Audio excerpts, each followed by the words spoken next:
एचवीएनएल का लक्ष्य है 2023-24 तक 5,000 मेगावाट कंपनी, 2030 तक 25,000 मेगावाट कंपनी और 2040 तक 50,000 मेगावाट कंपनी बनाना है।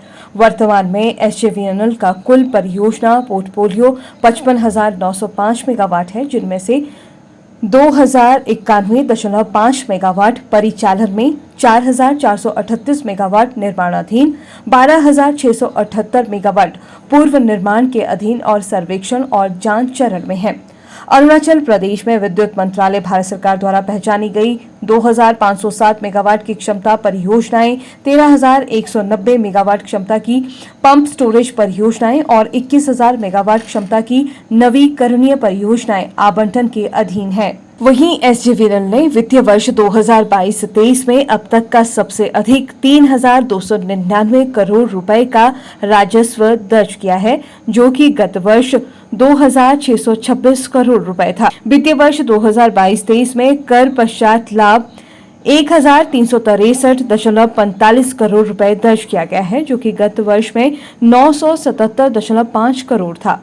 वहीं एचवीएनएल ने वित्तीय वर्ष 2022-23 में 1,732.13 करोड़ का कर पूर्व लाभ दर्ज किया है, जिसकी जानकारी एचवीएनएल द्वारा पत्रकार वार्ता कर पत्रकारों को दी गई। गौर हो कि पत्रकार वार्ता में एचवीएनएल के सीएमडी नंदलाल शर्मा, गीता कपूर, क्रमिक निदेशक और वित्त निदेशक AK सिंह एवं सुनील शर्मा, परियोजना निदेशक शामिल रहे। 6 वर्ष में अगर मैं कहूँ तो हमारा एक प्रोजेक्ट पोर्टफोलियो था, project under operation, project under construction है, project under different stage of development, उसमें करीब 5,000 मेगावाट का था और ये बढ़कर अब 58,000 मेगावाट हो चुका है। इसमें से कंस्ट्रक्शन में 4,500 मेगावाट है, ऑपरेशन में 21,000 मेगावाट है और बाकी अंडर सर्वे इन्वेस्टिगेशन है। हमारा टारगेट था कि 2018 में हमने रखा था कि वर्ष 2023-24 तक हम 5,000 मेगावाट की कंपनी बनेंगे और 2030 तक 25,000 मेगावाट और 40 तक 50,000 मेगावाट।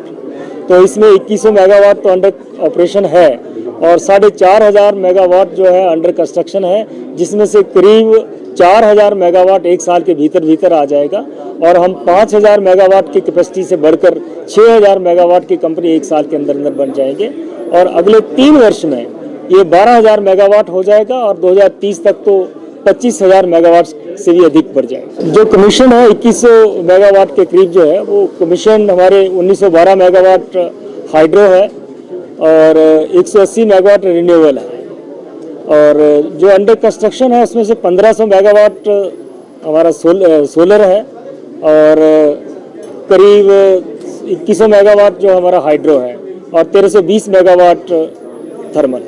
हमारा पहला प्रोजेक्ट 2003-04 में कमीशनिंग हुआ था, राफा झाकड़ी प्रोजेक्ट। उस वर्ष से लेके आज तक 20 वर्षों से हम प्रॉफिट में हैं और शेयर होल्डर को डिविडेंड देते आ रहे हैं। इसमें हमारा जो प्रॉफिट है पिछले वर्ष 1,363 करोड़ के करीब प्रॉफिट रहा है। एचवीएनएल को अगर मैं कहूँ कि अगर कोई डैमेज तो नहीं हुआ हमारे किसी प्रोजेक्ट को, लेकिन during that flood period silt की वजह से हमारा प्रोजेक्ट बंद रहा 3 दिन का।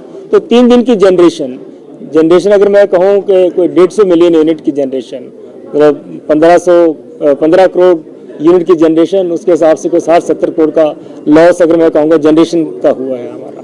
हमारी बातचीत हिमाचल सरकार से हो रही है कि जो पिछले प्रोजेक्ट हैं उनको यथावत रखा जाए, जो अगले प्रोजेक्ट हैं उनमें आप अपनी जो रिवाइज्ड फ्री पावर है उसकी दरें लगाएं तो हमें कोई आपत्ति नहीं है और इसके ऊपर बातचीत चली हुई है।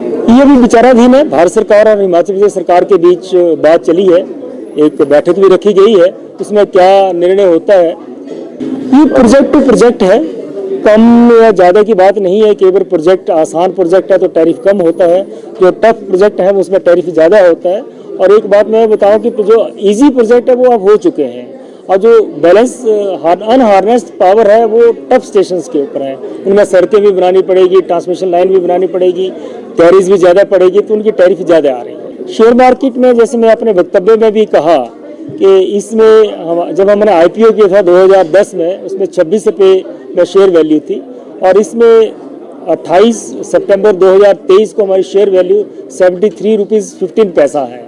तो कितने गुना, करीब 3 गुना जैसे मैंने बताया अभी तक, जिसने 6 महीने पहले हमारे एसजीवन के शेयर में इन्वेस्ट किया था, उसमें उसकी वैल्यू 31 रुपये के करीब थी, तो आज 73 हो चुकी है, तो वो करीब 2.25 गुना ज़्यादा 6 महीने में कमा चुका है, 2 गुना से ज़्यादा। आने वाले लक्ष्य में जैसे पावर जनरेशन का है कि 2030 तक 25,000 मेगावाट और 2040 तक 50,000 मेगावाट। इस तरह से हमारी जनरेशन बढ़ेगी और शेयर होल्डर्स को भी रिटर्न ज़्यादा आएंगे।